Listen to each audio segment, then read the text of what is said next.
नमस्कार मित्रांनो, आज आपण जळगाव पोलीस भरती 2021च्या प्रश्नपत्रिकेचे विश्लेषण करणार आहोत। पहिला प्रश्न होता 65 विद्यार्थ्यांच्या सहलीसाठी एकूण खर्च 7,800 रुपये आहे, तर 90 विद्यार्थ्यांच्या सहलीसाठी एकूण खर्च किती असणार आहे? अगदी साधा प्रश्न होता, कसा सोडवणार? क्रॉस तयार करू शकतो। 65 विद्यार्थ्यांचा सहलीसाठी एकूण खर्च किती आहे? 7,800 रुपये।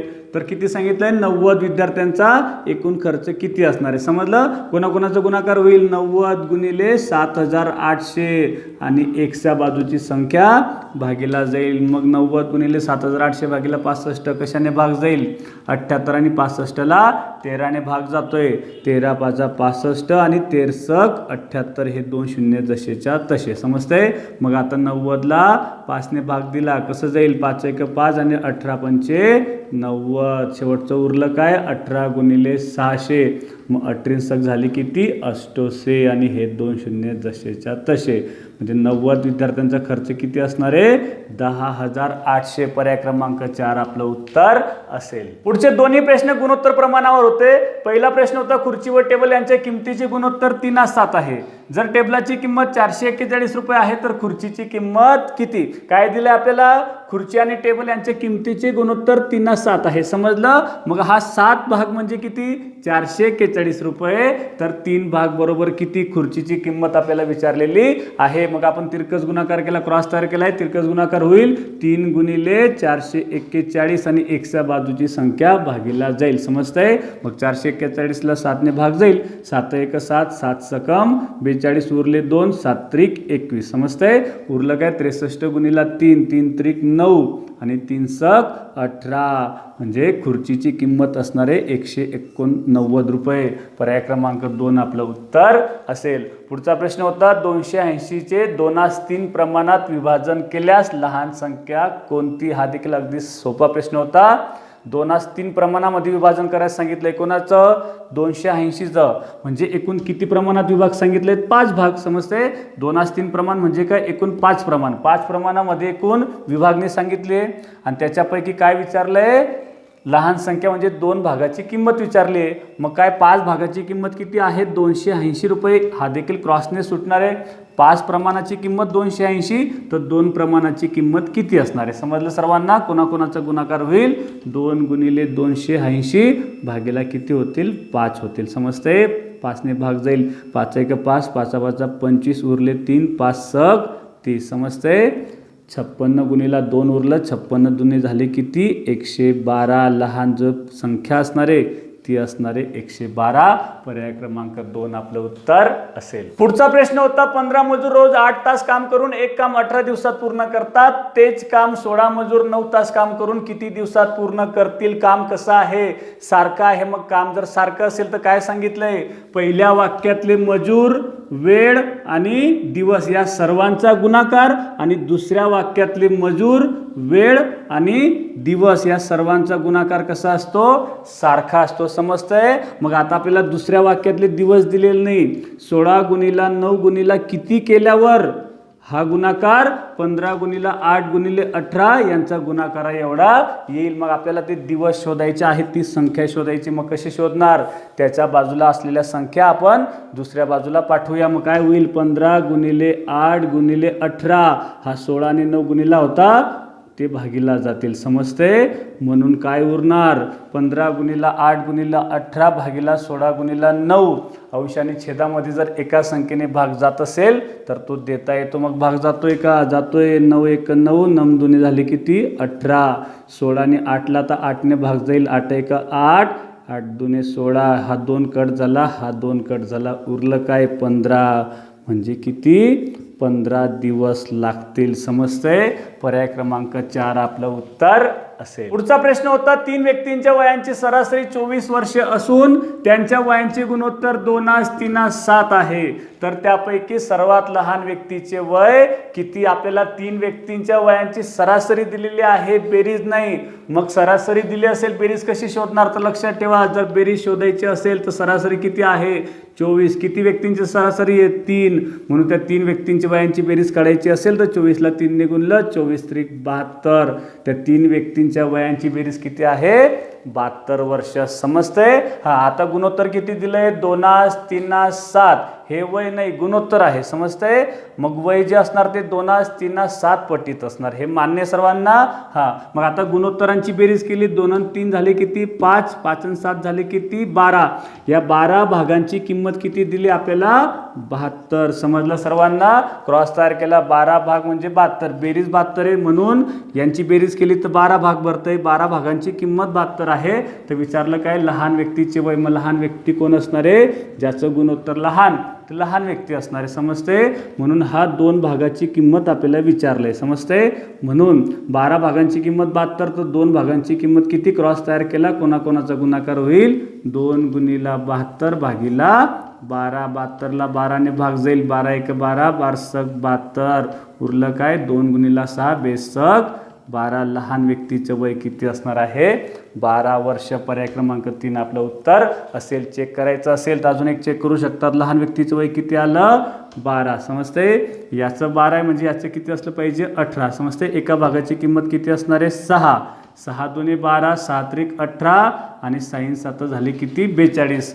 12 18 42 यांचं गुणोत्तर 2 3 7 असणार आणि बेरीज ही 72 देखील भरणार. पुढचा प्रश्न होता, 2 क्रमवार संख्यांचा लसावी 210 आहे, तर त्या संख्या कोणत्या? एक लक्षात ठेवा, कोणत्याही 2 क्रमवार संख्यांचा मसावी हा 1 असतो आणि लसावी हा त्यांचा गुणाकार असतो. उदाहरणार्थ 4 आणि 5. 4 आणि 5 या 2 क्रमवार संख्यांचा विचार केला तर यांचा मसावी किती असणार? तर या दोघी संख्यांना कोणत्याही संख्येने भाग जाणार नाही, म्हणून यांचा मसावी कोणता असणार आहे? 1. आणि यांचा लसावी विचार केला तर या दोघांनी भाग जाणारी कोणती संख्या असेल?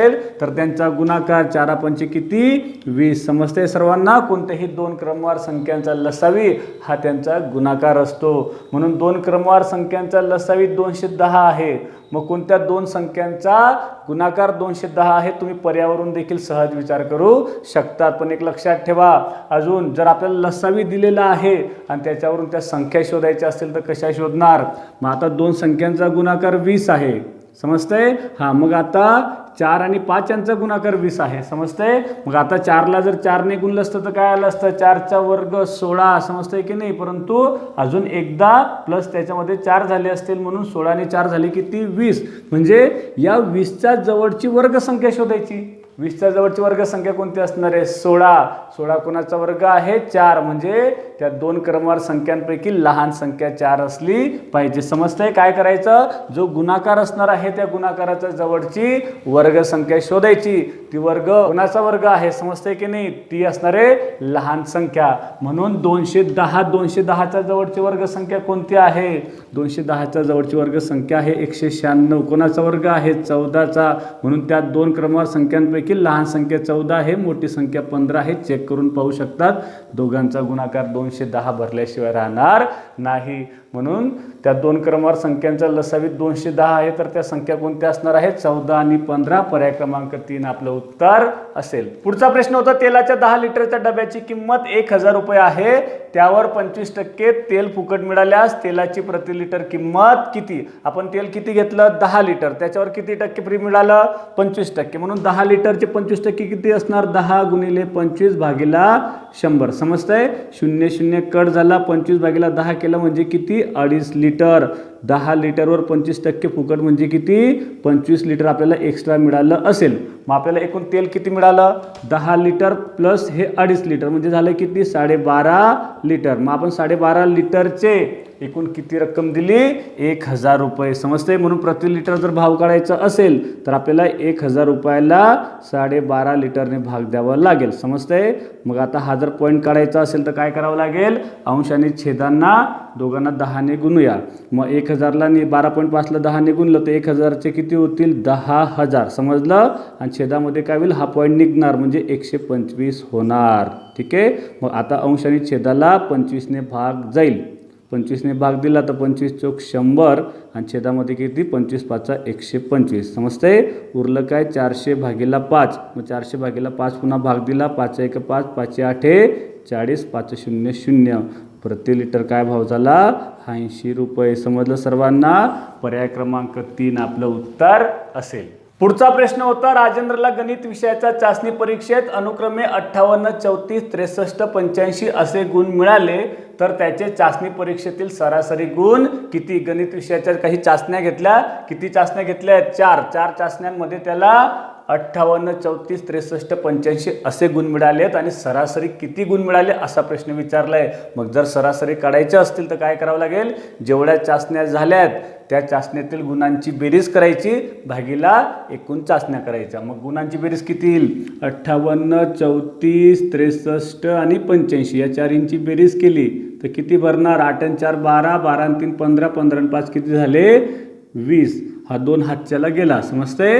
हा आता दशकांची बेरीज केली. 5 आणि 3 8, 8 आणि 6 14, 14 8 22, 22 आणि 2 झाले किती? 24. समजतंय? 240 काय झाली? सर्व गुणांची बेरीज. आता भागीला काय करणार? एकूण किती चाचण्या घेतलेल्या आहेत? चाचण्या किती होत्या? 4 भागीला 4 करायचं. समजतंय? सरासरी कोणत्याही संख्यांची काढायची असेल तर याच पद्धतीने निघणार. मग आता बेरीज केली 240, एकूण किती संख्या होत्या? 4 चाचण्या घेतल्या होत्या. मग 240ला 4ने भागलं म्हणजे किती? 4 × 24 आणि 4 0 0 60ची सरासरी बसणार. समजतंय?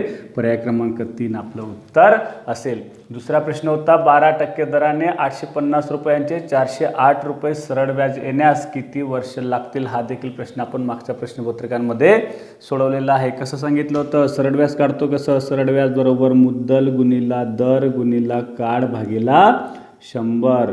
मग मुद्दल किती आहे? 850 रुपये. दर किती सांगितलंय? 12% दराने. किती वर्ष लागतील म्हणजे काळ विचारलेला आहे. भागीला 100 केलं की सरळ व्याज किती मिळालं पाहिजे? 408 रुपये. समजते? आपल्याला हा काळ शोधायचा आहे. मग कसं शोधणार? त्याच्या बाजूला असलेल्या संख्या आपण दुसऱ्या बाजूमध्ये पाठवूया. मग कशा जातील? 408 जसाचा तसा भागीला 100 होता तो गुणिला 100 झाला आणि गुणिला 850 आणि 12 होता तो भागीला झाला. समजलं सर्वांना? मग 0 0 कट झाला. कशाने भाग जाईल?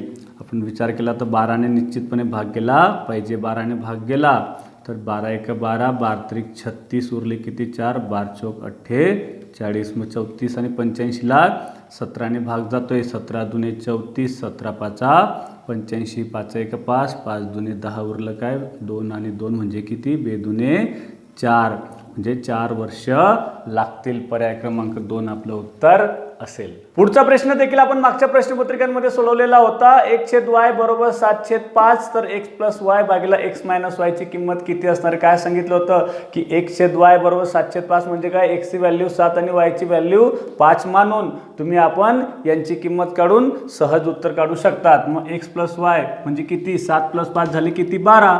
समजतंय? x - y म्हणजे काय? 7 - 5 2. मग 12 भागीला 2 केलं तर झाले किती? बेस 12. अगदी सहज उत्तर होतं. पर्याय क्रमांक 3 आपलं उत्तर असेल. पुढचा प्रश्न होता, 3 संख्यांची सरासरी 150 आहे.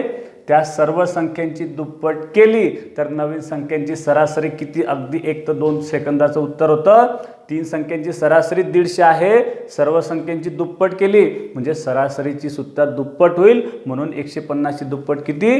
300. पर्याय क्रमांक 4 आपलं उत्तर असेल. उदाहरण म्हणून आपण काही संख्या घेऊन पाहूया. 10 आणि 20. या 10 आणि 20 ची सरासरी किती असणार बरं? 10 अधिक 20 झाले किती? 30. 30 भागीला एकूण संख्या 2 केलं 15. समजतंय? या 2 संख्यांची सरासरी 15 होती. आता आपण यांची दुप्पट करून पाहूया. दुप्पट केलेल्या संख्यांची सरासरी याच्या दुप्पट होते का? समजतंय की नाही? हां, मग 10 आणि 20 ची दुप्पट केली किती होतील? 10 ची दुप्पट 20, 20 ची दुप्पट केली किती? 40. समजतंय? हां, मग त्यांची सरासरी किती बसणार? 40 आणि 20 झाले 60. 60 भागीला 2 केलं तर किती? 30. समजतंय? संख्यांची दुप्पट केली तर काय होते? सरासरी देखील दुप्पट होते. अगोदरच्या संख्यांची सरासरी 15 बसत होती, ती 30 झाली. समजते? अगदी या साध्या लॉजिकवरून आपण इथे 150 ची दुप्पट होणार आहे, पण 150 ची दुप्पट झाली किती? 300. पर्याय क्रमांक 4 उत्तर होतं. पुढचे तिन्ही प्रश्न संख्या मालिकेवर होते. संख्या मालिकेत आपण सांगितलं होतं की संख्या मालिकेत एक विशिष्ट संबंधाने संख्या आलेल्या असतात. तो संबंध बेरीज, वजाबाकी, गुणाकार, भागाकार, वर्ग, घन, मूळ संख्या, संयुक्त संख्या याच्यापैकी काही राहू शकतो. मग कसं ओळखायचं? जर संख्या वाढत गेल्या असतील तर त्याच्यात बेरीज किंवा गुणाकाराचा संबंध असेल आणि संख्या जर कमी कमी होत गेल्या असतील तर तिथे वजाबाकी किंवा भागाकाराचा संबंध असेल। मग पहिल्या संख्या कशा आहेत, संख्या कमी कमी होत गेल्या आहेत म्हणजे इथे भागाकार किंवा वजाबाकीचा संबंध असेल। जर संख्या अगदी पटीत कमी होत गेल्या असतील तर तिथे भागाकाराचा संबंध असेल। मग आता 5040चं 720, 720चं 120 इथं काय दिसतंय, अगदी पटीत कमी झालेले आहेत। किती पटीमध्ये, तर 5040ला कोणत्या संख्येने भागल्यावर 720 येणार आहे हे आपल्याला शोधायचं आहे। मग 5040 आणि 720 आपण पहिल्या अंकाचा विचार केला तर 7 7 49 अगदी 7 पट दिसते। मग 5040ला आपण 7ने भाग देऊन पाहूया। 5040ला 7ने भागलं तर 7 7 49 उरले किती, 1 7 2 14 आणि 7 0 0 म्हणजे अगदी बरोबर 5040ला कशाने भागलंय, 7ने भागल्यावर 720 आलंय। आता 720ला कितीने भागल्यावर 120 येईल, तर 1272 दिसतंय म्हणजे 720ला 6ने भागल्यावर, समजतंय, हा आलं 120। आता 120ला कशाने भागल्यावर, तर 24 पंचे 120 म्हणजे 5ने भाग दिलाय, कळतंय, हा। मग आता 7ने 6ने 5ने आता कशाने भागलं पाहिजे, 4ने। मग 4ने जर भाग दिला तर 4 सग 24 इथे 6 असला पाहिजे, कळतंय। या प्रश्नचिन्हाच्या जागी 6 असेल, अगदी सहज उत्तर होतं। पर्याय क्रमांक 3 आपलं उत्तर असेल। 6चं 2 कसं आलं, तर 7ने 6ने 5ने 4ने आता कशाने भाग दिला जाईल, 3ने। मग 3ने भागलं तर 3 2 6 2 अगदी बरोबर आलं। 3 नंतर आता 2ने भागलं, 2ला 2ने भागलं म्हणजे बे 1 बे, शेवटची संख्या 1 येणार आहे। आपल्याला प्रश्नचिन्हाच्या जागी संख्या विचारली होती म्हणून कोणती असणार आहे, 6 आपलं उत्तर असेल, पर्याय क्रमांक 3। पुढचा प्रश्न होता 58 75 94 115 या संख्या मालिकेतील पुढचं पद काय असणार आहे। मग या संख्या मालिकेत काय दिसतंय आपल्याला, संख्या वाढत गेल्या आहेत। मग वाढत गेल्या असतील तर गुणाकार किंवा बेरजेचा संबंध असेल। मग संख्या कशा वाढल्या आहेत, पटीत दिसत आहेत का, नाही, संख्या फक्त आपल्याला विशिष्ट काही संख्येने वाढल्या आहेत। मग 58 आणि 75 कितीचा फरक दिसतोय, 58 75 मध्ये आपल्याला 17चा फरक आहे म्हणजे 17 मिळवलेले आहेत। मग 75 मध्ये किती मिळवल्यावर 94 येतील, 75 94 मध्ये कितीचा फरक आहे, 19चा, म्हणून 19 मिळवले असतील। 115 मधून 94 गेले तर किती असणार, 21, म्हणजे 58 मध्ये 17 मिळवले, 75 मध्ये 19 मिळवले, 94 मध्ये 21 मिळवले। आता 115 मध्ये कोणती संख्या मिळवली जाईल, तर फरक हा 2 2 ने वाढत गेलाय, 17 19 21, आता कितीचा फरक असला पाहिजे, 23चा। मग 115 मध्ये 23 मिळवूया, 5 आणि 3 झाले किती, 8, 11 आणि 2 झाले किती, 13, म्हणजे पुढचं जे पद असणार आहे ते असणार आहे 138, पर्याय क्रमांक 4 आपलं उत्तर असेल। पुढच्या प्रश्नात संख्या मालिकेतील प्रश्नचिन्हाच्या जागी कोणती संख्या असेल असं विचारलेलं आहे। या संख्या मालिकेचं निरीक्षण केल्यावर एक दिसतंय, त्या संख्यांशी वर्गसंख्येचा काहीतरी संबंध आहे। 4 2चा वर्ग आहे 18, 9ची दुप्पट आहे, 3च्या वर्गाची दुप्पट आहे 100, हा 5चा वर्ग 25, 25ची चौपट आहे। सर्व संख्यांशी वर्गसंख्यांचा काहीतरी संबंध आहे। मग कसा संबंध आहे, पहिलं 0 0 कोणाशी संबंध आहे, एकाचा वर्ग, एकाचा वर्गाला कशाने गुणलं आहे, 0ने, एकाचा वर्ग 1, एकाला 0ने गुणलं 0। 4शी 2चा वर्ग, 2चा वर्ग 4, 4ला 1ने गुणलं असेल, 4 1 4, म्हणजे काय, एकाचा वर्ग त्याला त्याच्या मागच्या संख्येने गुणलं, पुढे 2चा वर्ग त्याला त्याच्या मागच्या संख्येने गुणलं, म्हणजे क्रमवार संख्यांच्या वर्गाला त्याच्या मागच्या संख्येने गुणलेलं दिसतंय। 18 येतंय का, बरोबर पाहूया, 1 2 3, 3चा वर्ग आणि 3च्या वर्गाला मागच्या संख्येने गुणलं, 3चा वर्ग किती, 9, 9ची दुप्पट झाली किती, 18, मग इथे कोणाचा वर्ग असला पाहिजे, 4चा वर्ग आणि त्याला त्याच्या मागची संख्या म्हणजे 3ने गुणलं असेल। मग 4चा वर्ग किती, 16, 16ला 3ने गुणलं तर 16 झाले किती, 48, पर्याय क्रमांक 4 आपलं उत्तर असेल। पुढच्या संख्या आपण चेक करून पाहूया। 100 100 काय, 1 2 3 4, 5चा वर्ग आणि मागची संख्या 4ने गुणलेलं आहे का, 5चा वर्ग 25, 25 चौक झाले किती, 100, अगदी बरोबर आलेलं आहे। पुढच्या संख्या चेक करून पहा काय असणार आहे, 6चा वर्ग त्याला 5ने गुणलेलं पाहिजे, पुढे 7चा वर्ग त्याला 6ने गुणलेलं पाहिजे। हे दोन्ही प्रश्न नातेसंबंधावर आहेत। नातेसंबंधाची जर मांडणी आपण केली तर नातेसंबंधाचे प्रश्न सहज सोडवता येतात। मागच्या प्रश्नपत्रिकांमध्ये आपण नातेसंबंधाचे प्रश्न सोडवलेले आहेत। त्याच्यात काय सांगितलं होतं की लिंग पुरुष असेल तर आपण चौकोन वापरणार आहोत, स्त्री असेल तर गोल वापरायचं। जर आपण ह्या पद्धतीने सांकेतिक चिन्ह जर वापरले तर आपल्याला सहज प्रत्येकाचं नातं समजतं। मग आता पती पत्नी असेल या नात्यासाठी काय सांगितलंय, गुणाकार, भाऊ बहिणीसाठी काय प्लस, आणि वडील मुलगा असेल तर मुलाकडे ॲरो दाखवायचा। आता हे चिन्ह जर वापरले तर आपल्याला आता ही मांडणी सहज करता येईल। माहिती काय दिली पहिल्या प्रश्नात, जर पी हा एमचा भाऊ आहे कोण पी. पी हा यमचा भाऊ आहे म्हणजे काय पी एक पुरुष झाला. ठीक आहे, भाऊ बहिणीसाठी काय सांगितले प्लस कोणाचा यमचा. यमचा भाऊ आहे, यम अजून भाऊ आहे की बहीण आहे, पुरुष की स्त्री माहीत नाही. समजते. पुढे काय दिली माहिती क्यू हा यमचा मुलगा आहे कोण क्यू. यमचा मुलगा आहे क्यू म्हणजे क्यू पुरुष आहे. अजूनही यम वडील आहेत की आई आहे ते क्लिअर नाही. फक्त आपल्याला हे क्लिअर आहे की क्यू यमचा मुलगा आहे. ठीक आहे. पीची मुलगी आर हिचे टीशी लग्न झाले आहे. पीची मुलगी म्हणजे काय गोल कोण आर हिचे टीशी लग्न झाले आहे म्हणजे काय टी तिचा काय आहे पती आहे म्हणून पती पत्नीसाठी काय गुणाकार टी काय आलं पुरुष आला. समजलं.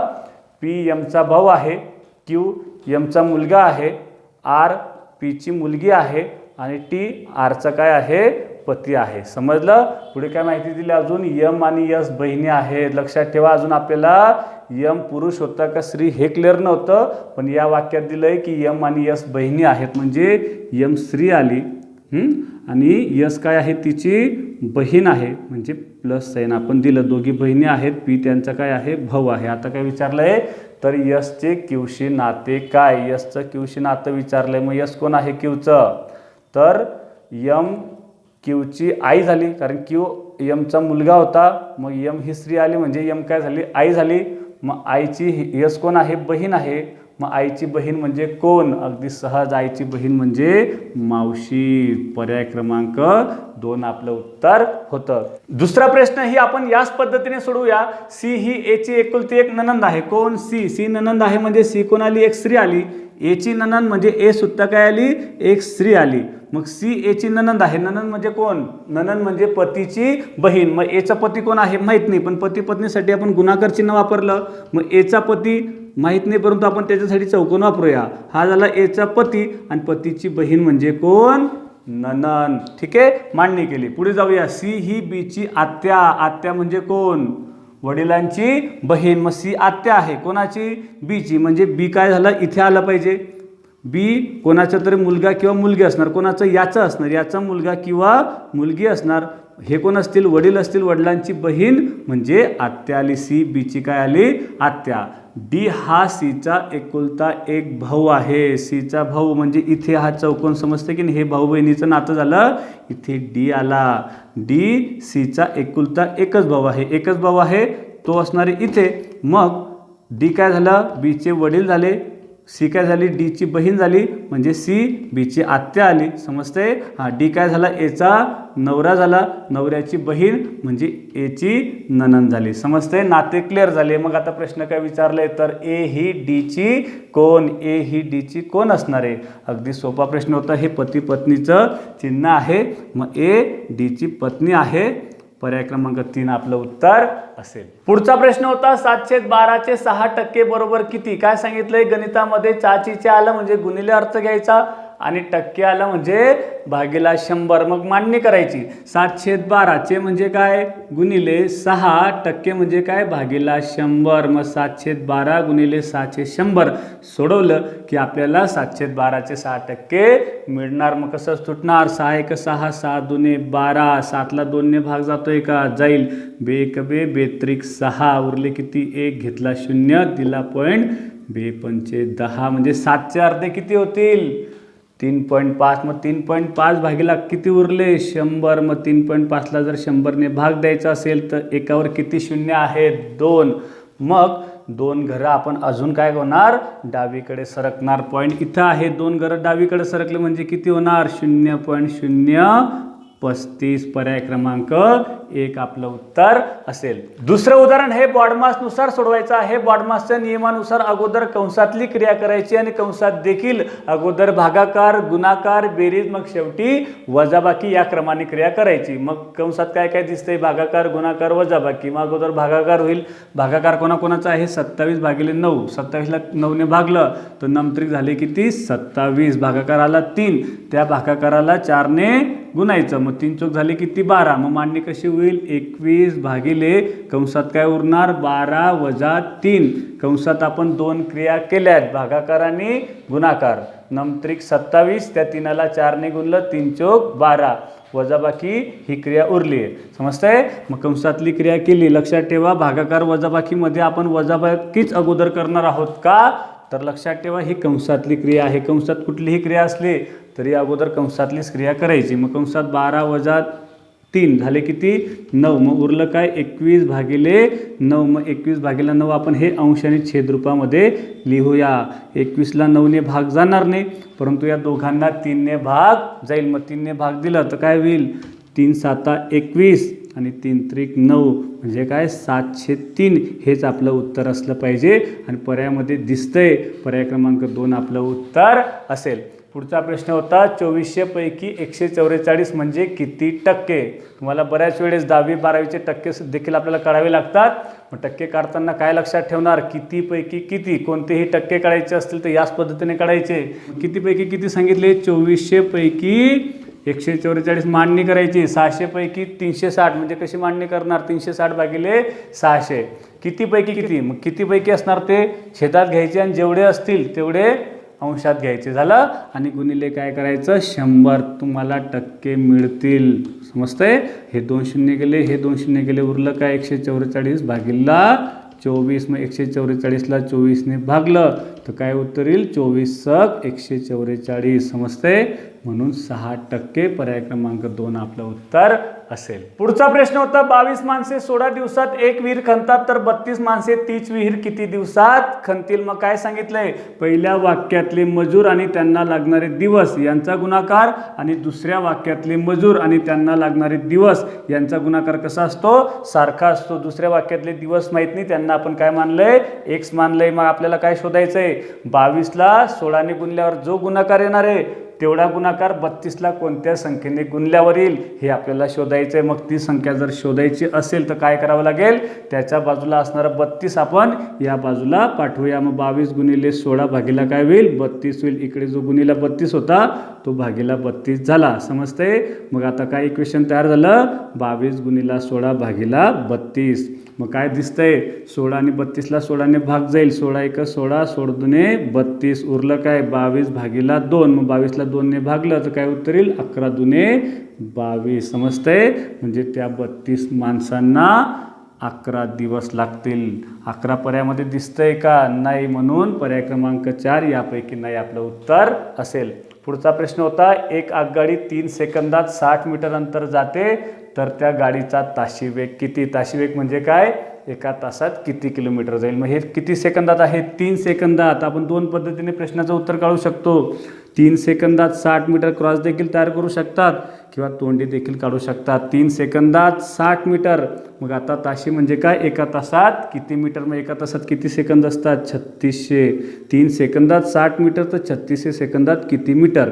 समजतंय? क्रॉस तयार केला कोणाकोणाचा गुणाकार होईल 3600 गुणिले 60 आणि एमच्या बाजूची संख्या भागिला जाईल. समजलं? मग आता काय होईल 3ने भाग दिला 3 × 1 3 3 दुने 6 3 0 0. उरलं काय 3600 गुणिला 20.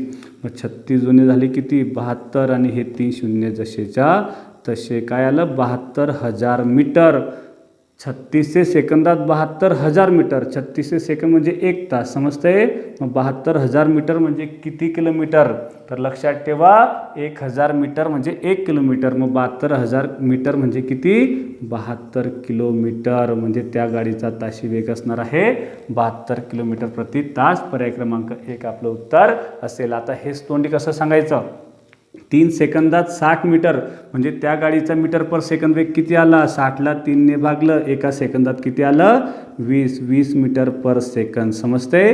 हे झालं त्याचं मीटर पर सेकंद वेग. मग आता ताशी वेग सांगायचं असेल तर काय सांगितलंय 5 मीटर पर सेकंद वेग म्हणजे किती सांगितला होता 18 किलोमीटर प्रति तास. 5 मीटर प्रति सेकंद म्हणजे 18 किलोमीटर प्रति तास. ताशी वेग 18 येईल. मग आता किती दिला आहे 20 दिला आहे. मग 20 5चा किती पट आहे 4 पट आहे. 5 चोक 20 म्हणून ताशी वेग काय असणार 18 चोक 72 किलोमीटर प्रति तास. अगदी तोंडी उत्तर आपण देऊ शकत होतो. म्हणजे आपलं तेच उत्तर आलं ताशी वेग 72 किलोमीटर प्रति तास. पुढचे दोन्ही प्रश्न वयवारीवर होते. पहिला प्रश्न होता नेहाचे 13 वर्षापूर्वी वय 21 वर्ष होते, तर ती किती वर्षांनी 45 वर्षाची होईल? केव्हा सांगितलंय? 13 वर्षापूर्वी 21 वर्षाची होती. लक्षात ठेवा, 13 वर्षापूर्वी जर 21 वर्षाची होती तर आज किती असणार आहे? आज 13 वर्ष वाढलेलं असणार. 21 + 13 झाली किती? 34. आज 34 वर्षाची झाली आहे. आणि काय सांगितलंय की 45 वर्षाची केव्हा होईल? मग 45 वर्षाची केव्हा होईल? तर लक्षात ठेवा, 45 मधून 34 गेले 11, अजून 11 वर्ष लागतील, तेव्हा ती 45 वर्षाची होईल. म्हणजे पर्याय क्रमांक 3 आपलं उत्तर असेल. प्रश्न होता 5 वर्षापूर्वी रीना आणि रोहिणीचे सरासरी वय 25 वर्ष होते. आज रीना, रोहिणी व ज्योतीचे सरासरी वय 35 वर्ष आहे, तर 10 वर्षापूर्वी ज्योतीचे वय किती होते? काय दिलंय? 5 वर्षापूर्वी. 5 वर्षापूर्वी काय सांगितलं? रीना आणि रोहिणी या दोघांच्या वयाची सरासरी 25 वर्ष होती. सरासरी 25 वर्ष होती. बेरीज होती का? नाही. मग सरासरी जर 25 वर्ष होती तर रीना आणि रोहिणी या दोघांच्या वयांची बेरीज किती असेल? 25 दुने 50. लक्षात ठेवा, सरासरीला एकूण संख्येने गुणलं की आपल्याला बेरीज मिळते. मग 25 दुने 50. 50 काय झाली? रीना आणि रोहिणी या दोघांच्या वयांची बेरीज. केव्हा? 5 वर्षापूर्वी. मग 5 वर्षापूर्वी जर 50 होतं तर मग आज किती असेल त्या दोघांच्या वयांची बेरीज? तर लक्षात ठेवा, आज रीना आणि रोहिणी या दोघांच्या वयांची बेरीज ही 60 वर्ष असेल. दोघीही आज 5-5 वर्षांनी वाढलेलं असतील. रीनाचं वय 5ने वाढलं, रोहिणीचं 5ने वाढलं, म्हणजे एकूण 10ने बेरीज वाढली. म्हणजे आज दोघांच्या वयांची बेरीज किती? 60 वर्ष असणार. समजलं? हां, आता काय सांगितलं? पुढे अजून माहिती दिली आहे की आज रीना, रोहिणी आणि ज्योती या तिघांच्या वयांची सरासरी 35 वर्ष आहे. समजतंय? आज तिघांच्या वयांची सरासरी जर 35 वर्ष असेल तर बेरीज किती असणार आहे? पुन्हा सरासरीला एकूण संख्येने गुणला. आता एकूण संख्या किती आहे? 3. 35 त्रिक झाले किती? 105. मग आज तिघांच्या वयांची बेरीज 105 वर्ष आहे. त्याच्यापैकी रीना आणि रोहिणी या दोघांच्या वयांची बेरीज आपल्याला माहिती आहे 60 वर्ष. मग 105 मधून हे 60 वर्ष जर वजा केले तर आपल्याला काय मिळतील? आपल्याला फक्त ज्योतीचं वय मिळणार. 105 हे तिघांचं आहे. तिघांमधून या दोघांचं वय वजा केलं म्हणजे एकटी ज्योतीचं वय मिळणार. म्हणून 105 वजा 60 केले तर उरलं किती? 45 वर्ष. 45 वर्ष हे काय असणार आहे? ज्योतीचं आजचं वय. आणि आपल्याला विचारलं काय? 10 वर्षापूर्वी ज्योतीचं वय किती असेल? मग आज जर 45 वर्ष असेल तर 10 वर्षापूर्वी किती असणार आहे? 10 कमी म्हणजे 35 वर्ष. पर्याय क्रमांक 3 आपलं उत्तर असेल. पुढचा प्रश्न होता 997चा वर्ग किती? वर्ग काढण्याच्या भरपूर पद्धती आहेत, आपलं फक्त उत्तर बरोबर आलं पाहिजे. तुम्हाला कोणतीही पद्धत लक्षात राहत नसेल तर शेवटचा पर्याय लक्षात ठेवा, त्या संख्येने त्या संख्येला गुणणे म्हणजे वर्ग होय. तुम्ही 997 गुणिले 997 हा गुणाकार केला असता तरीही 997चा वर्ग मिळाला असता. पण ही संख्या 1000च्या जवळ आहे. जर दिलेली संख्या 100 किंवा 1000च्या जवळ असेल तर त्या संख्येचा वर्ग तुम्ही 2 ते 3 सेकंदात सांगू शकतात. काय करायचं? दिलेली संख्या 1000पेक्षा कितीने लहान आहे हे अगोदर शोधायचं. मग कितीने लहान आहे? तर 3ने लहान दिसते. जेवढी लहान असणार आहे लक्षात ठेवा त्या संख्येचा वर्ग करायचा. मग 3चा वर्ग किती? 9. समजलं सर्वांना? मग ती 100पेक्षा असो किंवा 1000पेक्षा असो. समजलं? हां, आता हा झाला वर्ग. आता काय करायचं? याला जर 1000पेक्षा लहान असेल तर त्याला 3 अंक रूपात लिहायचं. ती वर्ग संख्या 3 अंक रूपात. समजतंय? जर 100पेक्षा लहान असेल तर तिचा वर्ग हा 2 अंक रूपात आणि 1000पेक्षा असेल तर 3 अंक रूपात. मग याला 3 अंक रूपात लिहिलं तर कसं येईल? 009. समजलं? आता फक्त एका सेकंदात काय करायचं? कितीने लहान होती? कितीने लहान? 3ने लहान. मग तो 3ने जे लहान होती ती त्या संख्येमधूनच कमी करून टाकायचे. 997 मधून 3 गेले तर उरले किती? 994. म्हणजे 997चा वर्ग असणारे 9,94,009. तुम्ही चेक करून पहा. 997 गुणिले 997 करा, हा गुणाकार येईल. म्हणून पर्याय क्रमांक 2 आपलं उत्तर असेल. पुढचा प्रश्न होता 7056 या संख्येचे वर्गमूळ किती? तुम्ही जर आपला वर्गमूळ हा व्हिडिओ पाहिला असणार तर या संख्येचं वर्गमूळ सहज शोधता येईल. काय सांगितलं होतं? संख्येच्या एकक स्थानावरून उत्तराचं एकक स्थान ठरवायचं. शेवटी 6 आहे म्हणून उत्तराचं एकक स्थान काय असेल? 4 किंवा 6. आता काय करायचं? उत्तराचं दशक स्थान ठरवायचं. कसं ठरणार? शेवटचे 2 गरज सोडून जी कोणती उरलेली संख्या असेल तिच्या जवळची वर्गसंख्या शोधायची. मग 70च्या जवळची वर्गसंख्या कोणती असणार? 64. कोणाचा वर्ग? 8. मग शेवटी 3 ठिकाणी लिहायचं. समजलं का? उत्तराचं दशक स्थान क्लिअर आहे, फक्त एकक स्थान 4 किंवा 6 ठरवायचं आहे. मग कसं ठरणार? जो शेवटचा 8 आहे त्याला त्याच्या पुढच्या संख्येने गुणायचं. 8 नंबर किती होतील? 72. समजलं की नाही? या 72 पेक्षा ही संख्या, पहिला जो गट आहे ही जर लहान असेल, ही संख्या लहान असेल तर उत्तर लहान संख्या. मग 70 72 पेक्षा कसं आहे? लहान. म्हणून आपलं उत्तर असणार आहे 84. म्हणजे 7056 या संख्येचं वर्गमूळ असणार आहे. पर्याय क्रमांक 3 84. आणि हे देखील जर चेक करायचं असेल तर 84 गुणिले 84 करा, 7056 येणार. पुढचा प्रश्न होता 5 तास 33 मिनिटे म्हणजे किती तास? समजते की नाही? आता या 5 तास 33 मिनिटे यांना आपल्याला पॉईंटमध्ये फक्त तासात सांगायचं आहे. मग कसं सांगितलं जाईल? तर हे 5 तास म्हणजे काय? हा पूर्णांक असणार. मग आता चारही ऑप्शनमध्ये आपल्याला पूर्णांक 5 दिसतोय. समजते सर्वांना? आता काय? 33 मिनिटे. मग साधं लॉजिक होतं, अगदी 1 ते 2 सेकंदात लॉजिकने प्रश्न सोडवायचा होता. 3 मिनटं जाऊ द्या, फक्त 30 मिनिटाचा विचार केला, 30 मिनिटाचा विचार केला तर काय असणार आहे? 60 मिनिटं म्हणजे काय? पूर्ण 1 तास आहे. मग 30 मिनिटं म्हणजे काय? अर्धा तास. मग 30 मिनिटं म्हणजे अर्धा तास असेल तर मग मला सांगा अर्धा म्हणजे किती? 0.5 असलं पाहिजे. आणि 0.5 फक्त एकाच ठिकाणी आहे. म्हणून ऑप्शन क्रमांक 1 आपलं उत्तर होतं. आणि आता हे काढायचं असेल तर कसं काढायचं? लक्षात ठेवा, 5 पूर्णांक झाला. आता ज्या मिनटं आहेत 33, त्या 33ला काय करायचं? 33ला 60ने भागायचं. समजते? 60ने भागायचं. 60ने भाग जाईल का? नाही. म्हणून इथं काय येणार? पॉईंट येणार. समजते? आता एक 0 द्यायचा. 0 घेतला, तो पॉईंट दिला आहे, लक्षात ठेवा. 0 0 कट झाला. 6 पंचे झाले किती? 30. 6 पंचे 30. उरले किती? 3. घेतला 0. 6 पंचे 30. 5.55 एवढे तास असणार. पर्याय क्रमांक 1 आपलं उत्तर असेल. पुढचा प्रश्न होता गौरीचा जन्म शुक्रवार दिनांक 10/9/1993 रोजी झाला तर तिचा 3रा वाढदिवस कोणत्या वारी आला असेल? तुम्ही जर आपला जन्माचा वार शोधणे, वाढदिवसाचा वार शोधणे हा व्हिडिओ पाहिला असेल तर हा प्रश्न तुम्हाला अगदी सहज सोडवता येईल. काय सांगितलं होतं? सामान्य वर्ष असेल तर दरवर्षी वार 1 वार पुढे सरकतो, आणि लीप वर्ष असेल तर त्या वर्षी 2 वार पुढे सरकतो. मग काय दिलंय? 10/9/1993 या रोजी काय झालंय? गौरीचा जन्म. आणि त्या दिवशी काय वार होता? शुक्रवार. आणि काय सांगितलं आपल्याला? तिचा 3रा वाढदिवस कोणत्या वारी आला असेल? मग 3रा वाढदिवस कोणत्या वर्षी येईल? तर 1993 मध्ये 3 मिळवले तर 1996 या वर्षी तिचा 3रा वाढदिवस येईल. मग 1996 आणि काय? 10/9/1996 या तारखेचा आपल्याला वार शोधायचा आहे. मग कसा शोधणार? सरळपणे आपल्याला 3 वर्षाचा फरक दिसतोय. मग एका वर्षात 1 दिवस, सामान्य वर्षाचा जरी विचार केला तरी 3 दिवस वार पुढं सरकलेला असेल. आता या पिरियडमध्ये लीप वर्ष आलेत का तेवढे फक्त मोजायचे. मग 1993 94 95 96 हे लीप वर्ष आलंय.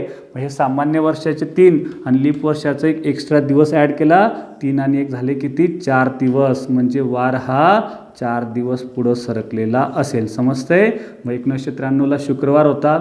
4 दिवस पुढे गेलो तर शनिवार, रविवार, सोमवार आणि मंगळवार. म्हणजे 3रा वाढदिवस हा मंगळवारी असेल. पर्याय क्रमांक 2 आपलं उत्तर असेल. पुढचा प्रश्न सरासरी वेगावर होता. सरासरी वेग काढणार कसं? तर एक लक्षात ठेवा, कोणतंही सूत्र वापरायची गरज नाही. अगदी सहज आणि समजून उत्तर आपण काढू शकतो. सरासरी वेग काढण्यासाठी अगोदर आपण किती किलोमीटरचा प्रवास केला ते शोधलं पाहिजे, आणि तो प्रवास आपण किती वेळेत पार केला हे शोधलं पाहिजे. मग एकूण अंतराला जर वेळेने भागलं तर सरासरी वेग आपल्याला मिळणार. मग एकूण अंतर किती होतं? तर लक्षात ठेवा, ए ते बी अंतर किती दिलंय? 360 किलोमीटर. म्हणजे जाताना 360 किलोमीटर अंतर, परतीचा प्रवास देखील 360 किलोमीटर अंतर. मग एकूण किती झालं? तर 360 + 360 720 किलोमीटर अंतर. समजलं सर्वांना? 720 किलोमीटर अंतरचा एकूण प्रवास झाला. आता हा प्रवास किती वेळेत पार झाला? तर लक्षात ठेवा, वेळ आता दिलेला नाही. मग तो कसा काढणार? तर जाताना जो वेळ लागला असेल तो कसा काढणार? तर जाताना अंतर होतं 360. समजते? आणि स्पीड किती होता? 40चा स्पीडने 360 किलोमीटरला किती वेळ लागला असेल? 0 0 कट झाला. 4 9 36 9 तास. जाताना वेळ लागला 9 तास. समजते? आता परतीचा प्रवास कसा केला? तर परतीचा प्रवास 60च्या स्पीडने केला आहे. समजते? अंतर तेवढंच होतं 360 किलोमीटर अंतर, पण स्पीड आता 60चा झाला. मग 0 0 कट झाले. 6 7 36. परतीला किती तास लागले? 6 तास. जाताना 9 तास, येताना किती? 6 तास. अंतर सारखं होतं पण वेळ हा वेगवेगळा लागला. मग एकूण वेळ किती लागला? 15 तास. समजलं का सर्वांना? एकूण अंतर प्रवास झाला 720 किलोमीटर अंतर आणि वेळ किती? 15 तास. मग सरासरी वेग काढणार कसं? अगदी सहज आता येईल. सरासरी वेग बरोबर काय की एकूण किती अंतर प्रवास केला तर 720 किलोमीटर अंतर आणि तो प्रवास आपण किती वेळेत पार केला? 15 तासात. समजतंय? मग आता सरासरी वेग कसा बसणार? तर 720ला 15ने भागलं तर 15 चोक 60. समजतंय? 15 चोक 60 झाले. उरले किती? 12. घेतला 0. समजतंय? 15 8 20 म्हणजे सरासरी वेग किती बसला? 48 किलोमीटर प्रति तास. पर्याय क्रमांक 2 आपलं उत्तर असेल. पुढचा प्रश्न अगदी सोपा होता. विक्रमने एक कार 2,25,000 रुपयांना खरेदी केली. या व्यवहारामध्ये त्याने दलालास 2% दलाली दिली तर त्याला ती कार किती रुपयास मिळाली असणार? मग कसं शोधणार? एक लक्षात ठेवा, 2,25,000 रुपये ही काय झाली? त्याची खरेदी किंमत. म्हणजे एवढा खर्च तर आलेलाच आहे. प्लस आता त्याने काय केलं?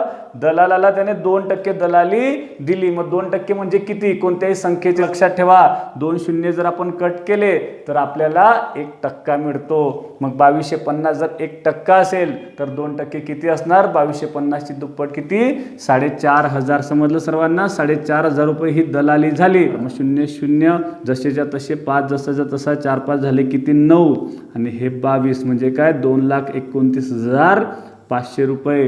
पर्याय क्रमांक 2 आपलं उत्तर असेल. आजचा व्हिडिओ आवडला असेल तर लाईक शेअर कमेंट्स करायला विसरू नका आणि आपल्या चॅनलवर जर नवीन असाल तर चॅनल सबस्क्राईब देखील करा.